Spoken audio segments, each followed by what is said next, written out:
Haugen, and I am a dunker, content creator, host of the Dunk Talk podcast. And today, guys, I'm going to be sharing one tip that I shared in Dennis Yu's podcast, The Coach U Show. And, after thinking about it more, I just really think that this could benefit a lot of you who are starting your own podcast or just, interviewing people for whatever reason it may be. And I just did a video, guys, about the reason that everyone should have a podcast and how, the ways it's so beneficial.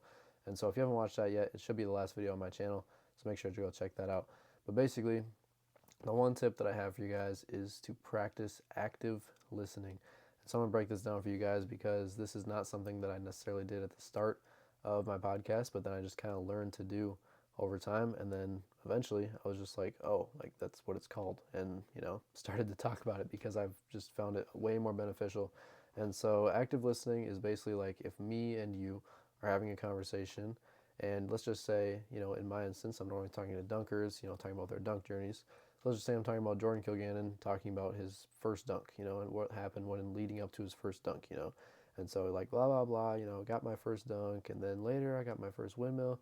And then after, he's done talking, instead of just having like a long, awkward pause and then just being like leading on to the next question, being like, okay, cool. What is it like to hit a new dunk? Just like changing the subject. That's one of my pet peeves when listening to podcasts is when, the podcaster will ask a question, the person who's getting interviewed will answer it, and then they'll just switch on to another completely different topic. That doesn't, feel natural. It doesn't, make it feel like this is like a true experience, whatever.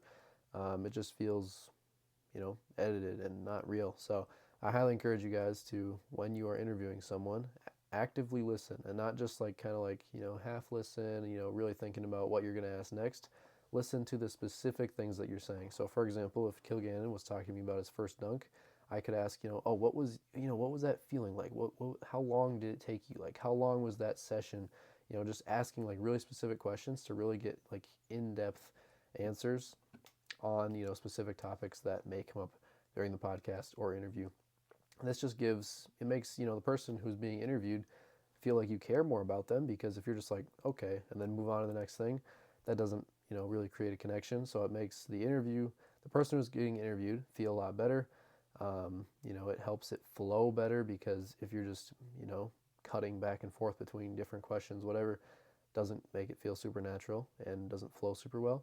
And then that kind of, basically explains the next thing, which is just that it, doesn't have that feel where you're just switching from question to question. So that is one tip that I have found extremely beneficial in my own, journey as a podcaster, learning how to interview other people. And once again, guys, if you didn't watch my last video on why you should have a podcast, I definitely recommend going and doing it, because, I think there's a lot of value in there. So again, guys, if you're new, make sure to subscribe and leave any comments that you have, whether it's questions or just something that you learned. I'd love to, hear what you guys think about this. So again, thank you guys so much for watching. If you're new, subscribe, and I'll see you in the next one. Peace out.